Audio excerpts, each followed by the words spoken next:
La princesse nommée par la loi était assise seule dans sa chambre opulente du palais, ses doigts traçant les sculptures complexes sur l'accoudoir de son fauteuil flottant. Elle contemplait la vaste ville en contrebas, ses yeux percevant bien au-delà des tours resplendissantes et des jardins de fleurs exotiques au-delà des murs du palais. Son regard pénétra la distance, non pas à la recherche de la beauté, mais en quête de quelque chose d'ineffable. La ville vibrait de vitalité et de mouvement, pourtant, dans cette pièce silencieuse, elle se sentait comme une étrangère, comme si elle observait le monde à travers une barrière de verre, un monde auquel elle ne pouvait plus participer.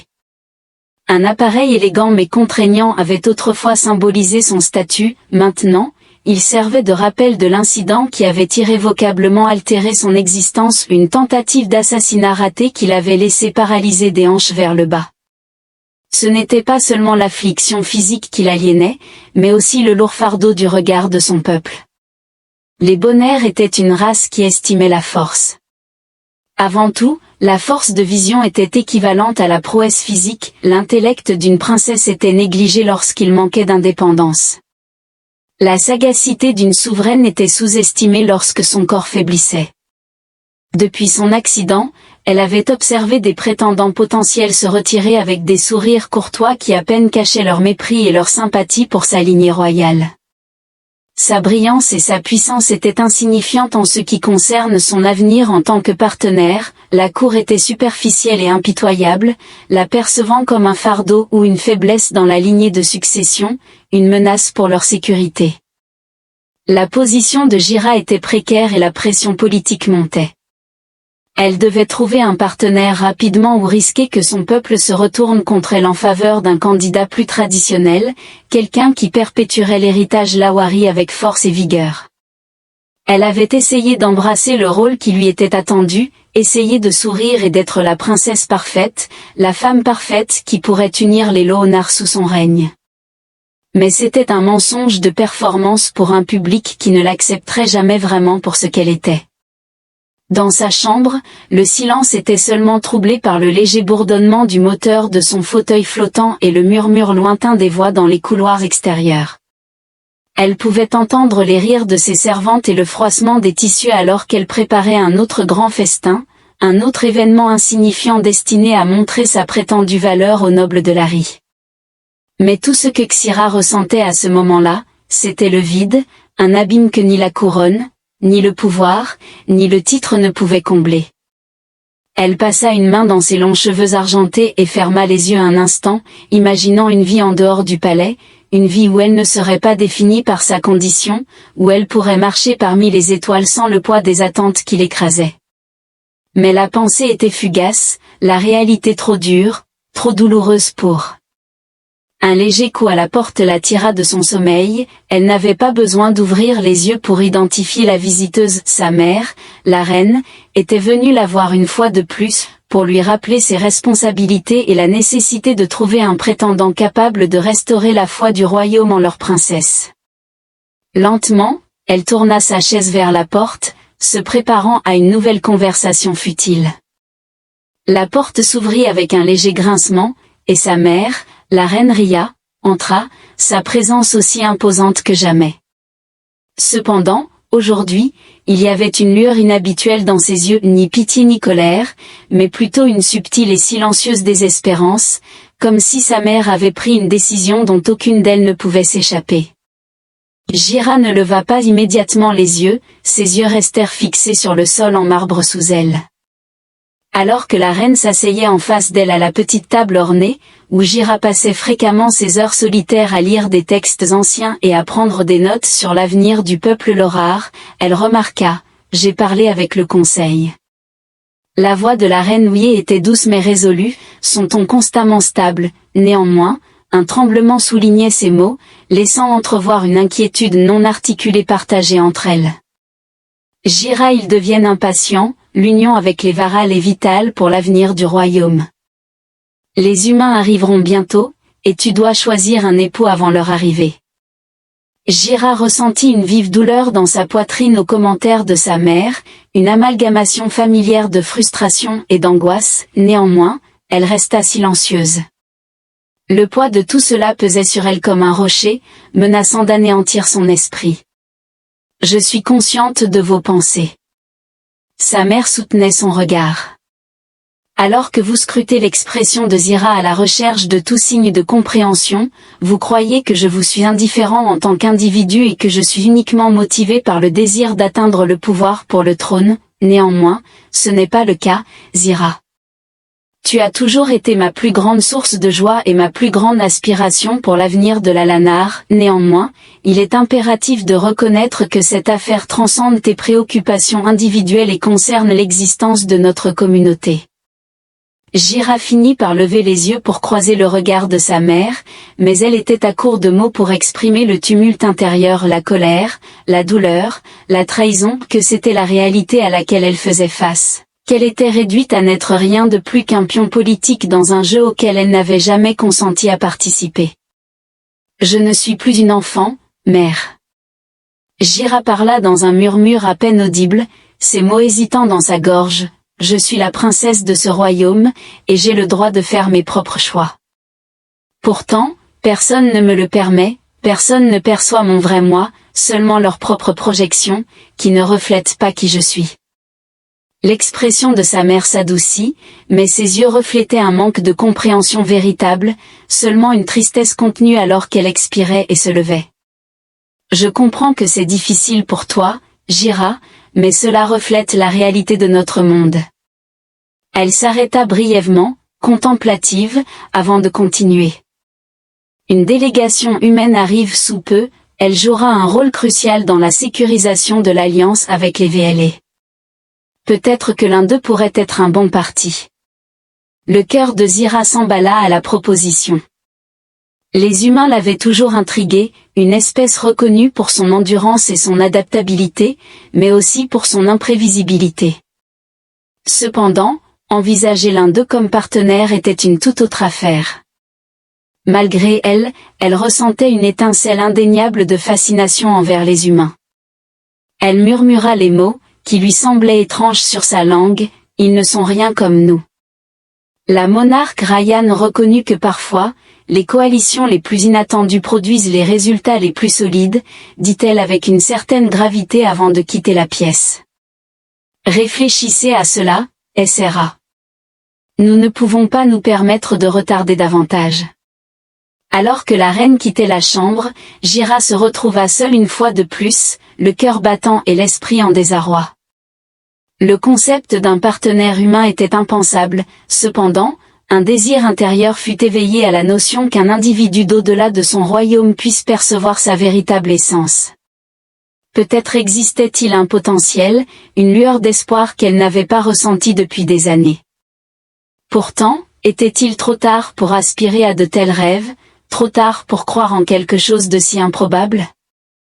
Les jours suivants se déroulèrent dans un brouillard de procédures et d'anticipation. Zira accomplissait ses devoirs de cour, assistant à des réunions et prononçant des discours, comme si rien n'avait changé. Cependant, intérieurement, elle était agitée, ses pensées tumultueuses face à l'arrivée imminente de la délégation humaine. Auparavant, elle avait accordé peu d'attention aux humains, les considérant comme une espèce lointaine, renommée pour son survie acharné et possédant une technologie bien supérieure à celle des Lonari. Pourtant, leur culture était si étrangère à la sienne qu'elle pouvait à peine imaginer comment ils pourraient s'intégrer dans son monde. Néanmoins, la notion d'eux commença à s'enraciner dans sa conscience, l'incitant à contempler ce que ce serait de s'engager avec l'un d'eux, de déterminer s'il pourrait la percevoir différemment. La nuit précédant l'arrivée de la délégation humaine, Zira était assise seule dans ses appartements privés, contemplant le ciel nocturne. Les étoiles scintillaient comme de lointains diamants, et pendant un instant fugace, elle s'imagina s'élevant parmi elles, libérée des contraintes de sa forme corporelle et des attentes de son peuple. Elle contemplait Toby Hart, le capitaine humain dont elle avait entendu sa mère parler plus tôt dans la semaine. Sa connaissance de lui se limitait à son rôle de chef de la délégation, pourtant son nom éveillait en elle une agitation, une lueur de curiosité et d'espoir que peut-être cet humain pourrait être différent. Les murmures dans la cour, la pièce de l'arrogance humaine et leur croyance en leur supériorité sur les autres espèces, mais Jira s'était toujours montrée sceptique face à de telles idées. Elle avait appris dès le début à ne pas faire confiance aux rumeurs, ayant vu trop de gens juger injustement sur la base de rien d'autre que des suppositions.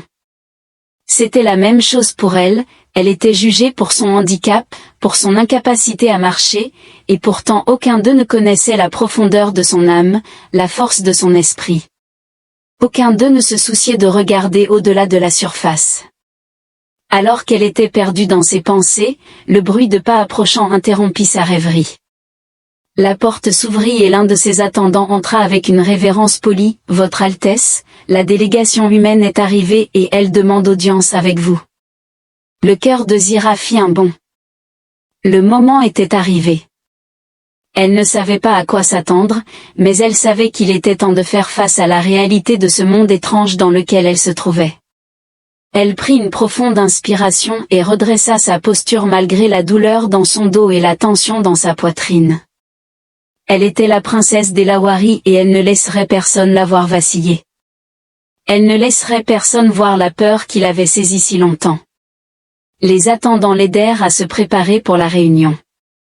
Sa robe était d'un profond violet brodé de fils d'or symbolisant la famille royale des Lawari. C'était une belle robe, mais elle ressemblait à une armure, quelque chose derrière laquelle se cachait pour la protéger de la vulnérabilité qu'elle craignait d'exposer. Alors que les attendants terminaient leur travail et que les portes de la chambre s'ouvraient, Jira fut accueillie par la vue d'humains se tenant au garde-à-vous devant elle. Le chef de la délégation, un homme grand aux yeux bleus frappants et aux cheveux sombres, s'avança et inclina la tête en signe de respect. « Je suis le capitaine Tobias Hart, dit-il d'une voix calme mais autoritaire.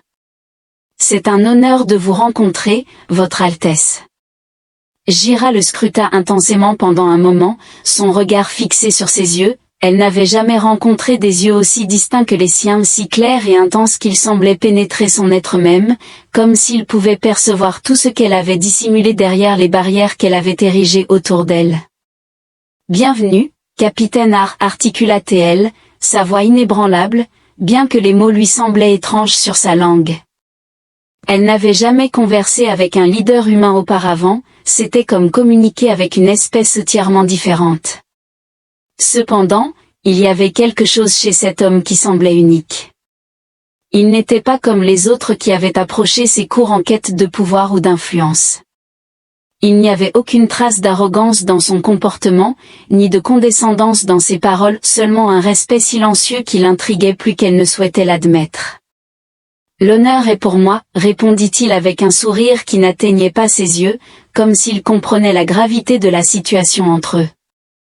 Jira sentit un changement dans l'atmosphère de la pièce, il y avait une intensité inarticulée dans son regard qui la captivait. Pour la première fois depuis longtemps, elle ressentit une lueur d'espoir, une agitation profonde en elle, suggérant que peut-être cet individu pourrait être celui capable de voir au-delà de son handicap et de reconnaître son véritable moi. Au fur et à mesure que la réunion avançait, Jira se retrouva incapable de détourner son regard du capitaine Toya. Sa présence était différente de tout ce qu'elle avait rencontré auparavant, il dégageait un calme associé à une intensité subtile qui indiquait qu'il n'était pas facilement intimidé par son statut royal ou son handicap. Elle s'était habituée à être considérée comme un objet délicat, admiré de loin, mais Tobias ne la percevait pas de cette manière. C'était comme s'il la reconnaissait pour la première fois, dépouillée des couches de pouvoir et des attentes que les autres lui imposaient.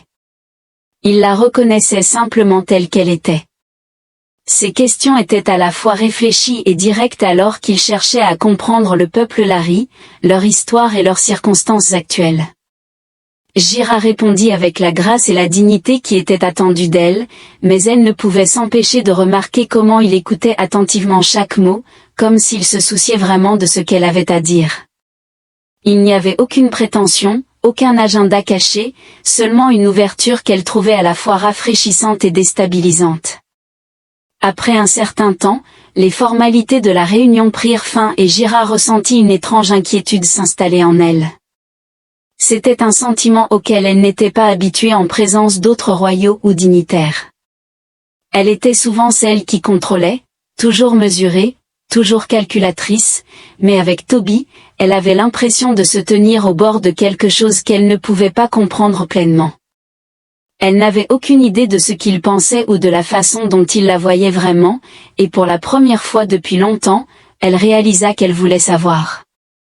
Alors que la pièce commençait à se vider, Gira fit signe à l'un de ses attendants de s'approcher, mais avant qu'elle ne puisse donner des ordres, Tobias s'avança à nouveau, sa voix calme mais claire. « Votre Altesse, commença-t-il, et elle leva les yeux pour croiser son regard. « Puis-je avoir un moment de votre temps ?» Gira ressentit un moment d'anxiété, mais elle acquiesça, n'ayant aucune justification pour lui refuser l'opportunité de parler. Son esprit, cependant, était inondé de questions concernant ses intentions. Il s'est approché, son ton bienveillant alors qu'il parlait à nouveau. « J'espère que cela ne semble pas présomptueux, mais je souhaite exprimer que j'ai trouvé nos discussions à la fois instructives et captivantes. Je reconnais les nombreuses responsabilités que vous portez en tant que princesse de votre peuple, cependant je perçois en vous quelque chose au-delà du simple poids de votre position. » Le cœur de Gira fit un bond à ces commentaires, elle était habituée à recevoir des éloges concernant sa beauté, son intelligence et son rang, mais personne ne lui avait jamais parlé de cette manière. « Avez-vous déjà examiné au-delà de la façade pour percevoir l'individu sous la couronne ?» C'était déconcertant mais d'une certaine manière rassurant. « Je ne comprends pas votre propos, » répondit-elle, sa voix trahissant son étonnement. Toya sourit faiblement, mais il y avait une profondeur subtile dans son regard qu'elle ne pouvait pas pleinement discerner. « Je perçois de la force en vous, non seulement dans votre intellect mais aussi dans votre esprit et votre cœur. Malgré les défis considérables auxquels vous faites face, vous maintenez votre dignité et votre grâce, ce que je respecte. » Gira sentit un moment son souffle se resserrer alors que ces mots l'enveloppaient. Elle désirait répondre, mais aucun mot ne se matérialisa. Au lieu de cela, elle le regarda, tentant de comprendre pourquoi il parlait d'elle, une femme perçue comme une simple princesse brisée par la plupart de ses sujets. « Je n'ai pas besoin de votre pitié, » déclara-t-elle brusquement, les mots sortant plus vivement qu'elle ne l'avait prévu, mais la vulnérabilité qu'elle ressentit à cet instant était profonde. Tobias ne broncha pas, il hocha simplement la tête, son regard ferme et dépourvu de pitié. Il parla doucement mais avec fermeté, déclarant « J'offre respect et compréhension. » Gira resta silencieuse pendant un long moment, ses pensées tumultueuses alors qu'elle s'efforçait de comprendre la situation qui se déroulait. Ce n'était pas du tout comme elle avait prévu que la réunion se déroulerait, c'était loin de ses attentes. Cependant, il y avait quelque chose dans la présence de Tobias qui la faisait se sentir plus que la simple princesse des Lawari, plus que la femme brisée dans le fauteuil à chauvet. Pour la première fois depuis longtemps, elle envisagea la possibilité que quelqu'un puisse la percevoir telle qu'elle était vraiment. Elle était réellement perçue non pas comme un fardeau ou une manifestation de faiblesse, et cette notion résonnait dans son esprit alors que la pièce tombait dans le silence, interrompu uniquement par le doux bourdonnement de son fauteuil roulant. La perspective de quelque chose de plus grand était une étincelle qu'elle avait auparavant évité de contempler, mais maintenant elle brillait plus intensément que jamais. Zeus était assise dans le silence de sa chambre, longtemps après la fin de la réunion, son esprit tourbillonnant des mots de Tobias. Il résonnait dans ses pensées, chaque répétition la rendant plus incertaine d'elle-même. Elle avait passé tant d'années à se cacher derrière ses devoirs royaux, derrière son titre, derrière le masque de la princesse parfaite. Mais elle ne savait pas comment répondre à quelqu'un qui ne voulait pas la traiter comme un objet de pitié ou de peur. Pour la première fois depuis des années, elle se sentait vulnérable, mais ce sentiment n'était pas entièrement désagréable. C'était inhabituel, mais ce n'était pas aussi suffocant qu'elle s'y attendait. Elle ne pouvait pas s'empêcher de penser à Tobias et à la façon dont il l'avait regardée. Il n'y avait ni jugement ni pitié dans ses yeux, juste une acceptation et un respect silencieux. Et c'était cela qui la troublait le plus, car personne ne l'avait jamais regardée de cette manière auparavant, pas vraiment. Il y avait toujours des murmures sur son handicap dans les coins de la cour, des gens qui la jugeaient comme étant moins que ce qu'elle aurait dû être, comme si sa valeur dépendait uniquement de ses capacités physiques. Mais Tobias ne l'avait pas fait. Il ne l'avait pas vue comme brisée ou faible. Il l'avait vue pour ce qu'elle était à l'intérieur. Et cela l'effrayait plus que tout. Des murmures sur son handicap dans les coins de la cour, des gens qui la jugeaient comme étant moins que ce qu'elle devrait être, comme si sa valeur dépendait uniquement de ses capacités physiques. Mais Tobias ne l'avait pas fait. Il ne l'avait pas vue comme brisée ou faible, il l'avait vue pour qui elle était à l'intérieur, et cela l'effrayait plus que tout le reste. Elle se tourna dans son fauteuil flottant pour regarder par la fenêtre les étoiles éparpillées dans le ciel nocturne, et pendant un moment, elle se permit d'imaginer ce que ce serait de être libre, de laisser le palais derrière elle, de ne pas être liée par son rôle de princesse, d'être quelque chose de plus qu'un simple symbole de pouvoir ou un outil de manœuvre politique. Elle pensa à Tobias encore et encore, et se demanda ce que ce serait de lui parler en dehors des murs du palais, sans le poids de sa couronne pesant sur elle, sans les attentes de son peuple dictant chaque mot et chaque action. Un doux coup à la porte la tira de ses pensées, et elle se tourna pour voir l'une de ses servantes entrer dans la pièce, son visage poli mais prudent alors qu'elle s'approchait. « Votre Altesse, dit la servante, il y a une demande pour une autre audience avec vous. Le capitaine Tobias souhaite vous parler à nouveau. Il dit que c'est urgent. » Le cœur de Zeus manqua un battement. Son premier instinct fut de décliner, de se retirer dans la sécurité de son isolement, mais quelque chose en elle s'éveilla. L'idée de le revoir. C'était un sentiment étrange, comme une étincelle de curiosité et de désir qu'elle n'avait pas ressenti depuis des années. Elle hésita un moment, puis hocha la tête. « Faites-le entrer, dit-elle, sa voix plus douce qu'elle ne l'aurait pensé. L'attaché dit qu'il y a une demande pour une nouvelle audience avec vous, capitaine Toa. Son cœur souhaite vous parler à nouveau, il dit que c'est urgent. » Le cœur de Guy fit un bond. Son premier instinct fut de décliner, de se retirer dans la sécurité de son isolement, mais quelque chose en elle s'éveilla. L'idée de le revoir était une sensation étrange, comme une étincelle de curiosité et de désir qu'elle n'avait pas ressenti depuis des années. Elle hésita un moment, puis hocha la tête. « Faites-le entrer, dit-elle d'une voix plus douce qu'elle ne l'avait prévu. » L'agent s'éloigna, et quelques instants plus tard, Tobias entra dans la pièce, sa présence dominant l'espace et rendant tout le reste insignifiant. Il était vêtu de son uniforme habituel, les lignes nettes de ses vêtements contrastant fortement avec la délicatesse de ses habits royaux. Son regard localisa rapidement le sien, et pendant un instant éphémère, Xira ressentit une profonde sensation au fond de sa poitrine, faisant vaciller sa respiration et battre son cœur, « Votre Altesse ». Tobias parla d'un ton calme et respectueux, mais une intensité dans son regard était évidente, une intensité qu'elle n'avait pas observée auparavant. « Je suis conscient que je vous ai déjà parlé une fois, mais il y a quelque chose que je dois vous transmettre, quelque chose que je n'ai pas pu exprimer en présence des autres. » Shira hocha lentement la tête, lui faisant signe de partir.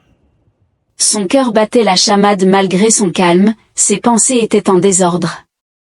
Elle était incertaine des mots qu'il allait prononcer, mais elle sentait qu'ils allaient changer la dynamique de leur relation. « Toby, demanda-t-elle, sa voix presque tremblante, que souhaites-tu exprimer ?» Il s'approcha d'elle, son regard fixé sur le sien, et pendant un instant, le monde environnant s'estompa. Sa présence était formidable mais pas troublante, on avait l'impression qu'il anticipait sa décision, une décision qui changerait irrévocablement la dynamique de leur relation.